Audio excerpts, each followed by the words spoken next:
Ceasefire negotiations between the United States and Iran ended without a deal early Sunday morning in Islamabad, Pakistan.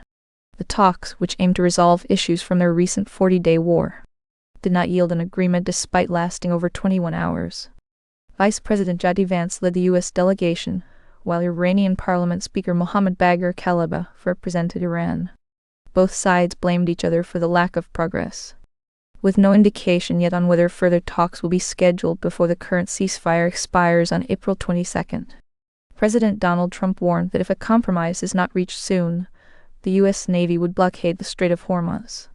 The strategic waterway's reopening was one of the key demands made by the United States during the negotiations. The breakdown in talks has raised concerns about potential volatility and renewed hostilities between the two nations.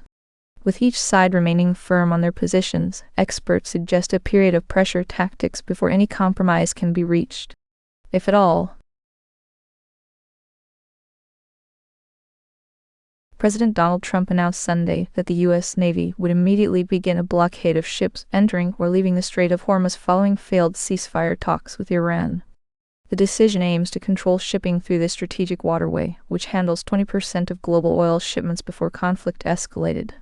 The U.S. military said 2 destroyers transited the strait earlier for mine-clearing work, a first since war began. Iran denied these movements occurred during talks.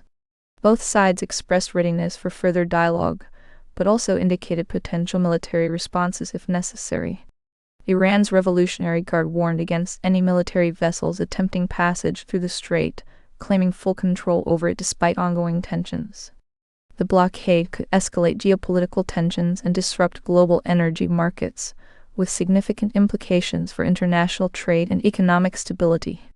Ongoing negotiations remain uncertain as both sides face critical decisions moving forward. Hungarian Prime Minister Viktor Orbán conceded defeat Sunday after a decisive election that marks the end of his 16-year tenure. Early results show opposition leader Peter Magyar's Tisza party leading with over 51% support, compared to Fidesz's 40%. The high voter turnout set a new record in Hungary's post-communist history, surpassing 77%. This election is seen as crucial for Europe due to Orbán's influence on Hungarian policies and his relations with the European Union. Magyar campaigned on issues like public health care reform and government corruption. His victory could signal a shift away from Hungary's current stance on international affairs, including its relationship with Russia. With final results yet to be confirmed, both sides have reported electoral violations that could affect the outcome.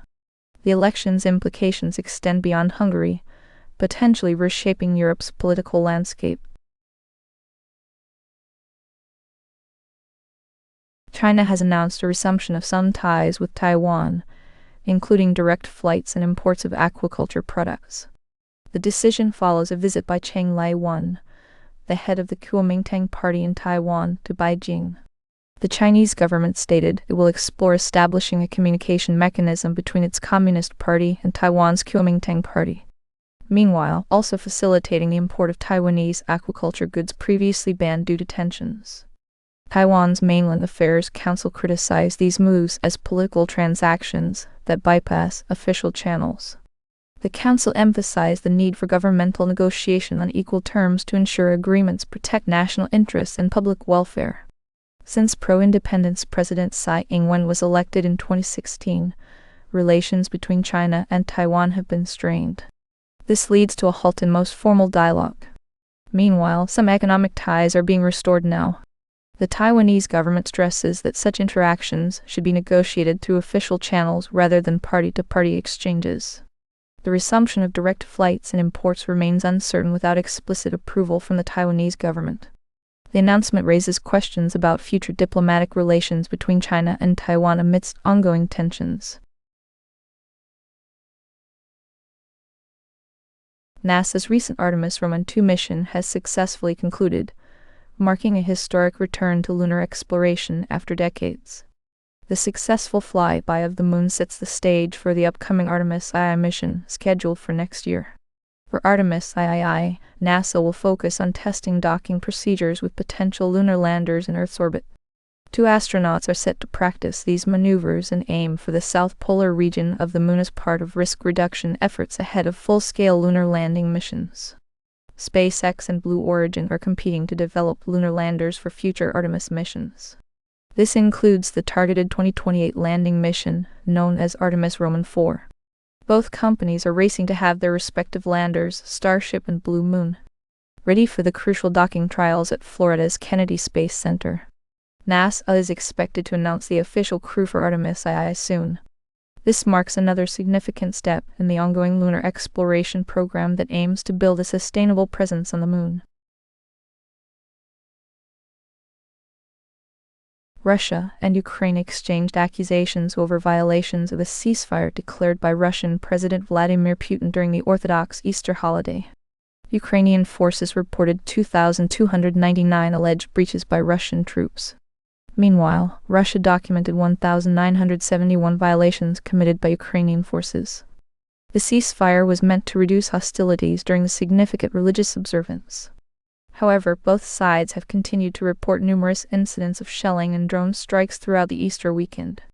The exact locations of these reported violations remain unconfirmed due to a lack of independent verification. Orthodox Christians in Ukraine gathered for holiday services despite ongoing tensions and skepticism about the ceasefire's effectiveness. Worshippers expressed doubts over previous ceasefires, noting that hostilities typically resume shortly after such declarations are made. The continued exchange of accusations and military operations highlight the enduring conflict between Russia and Ukraine.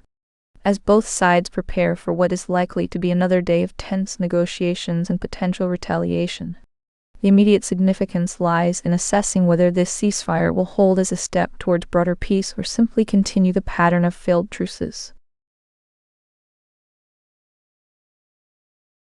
President Donald Trump has issued threats to blockade the Strait of Hormuz following a breakdown in diplomatic negotiations with Iran. Vice President J.D. Vance's 20-hour meeting in Islamabad ended without reaching an agreement as Iran refused to abandon its nuclear ambitions. Trump's actions pose significant strategic and diplomatic challenges. He announced plans for a naval blockade and mine clearance operations in the Strait, warning that any ships paying an illegal toll would face consequences. The move is aimed at choking off Iran's primary income stream from oil exports. The blockade raises numerous questions. How will the United States determine who has paid a toll? Will it use force on foreign-flagged ships ignoring the blockade? Nations dependent on Iranian oil, such as China, are likely to respond. Senator Mark Warner of Virginia noted that blockading the strait may not pressure Iran into opening it. Congressman Mike Turner argued that Trump's move forces all parties to address the situation in Hormuz urgently. As November's midterm elections approach, Trump faces a gamble.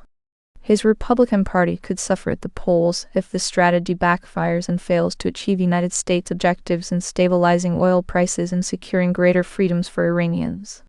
The conflict continues with no clear resolution in sight, testing both Iran's endurance and Trump's willingness to sustain economic and political costs.